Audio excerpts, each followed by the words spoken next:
দেখো বন্ধুরা, এইগুলো মিষ্টি প্যাকেট আর এইগুলো মাটির গোলা। আমি এটার মধ্যে দুটো দিয়ে দেবো, তারপরে মাকে বোকা বানাবো। মা তো আমার রোজ রোজ বোকা বানায়। চলো বন্ধুরা, চলো।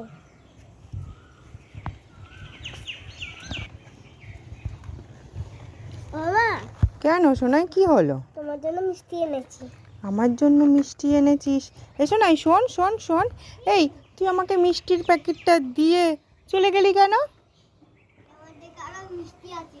এর মধ্যে মিষ্টি আছে? বাবা, তুই না খেয়ে আমার জন্য এনেছিস? আচ্ছা ঠিক আছে, ভালো হয়েছে। তুই আবার ওখানে চলে গেছিস কেন? এখানে আয়। চলো তাহলে, আমি মিষ্টি খাচ্ছি, কিন্তু দেখি বাবা আমার ভাগ্যে কি আছে। তুই আমাকে মিষ্টি দিবি ভাবতেও পারি না।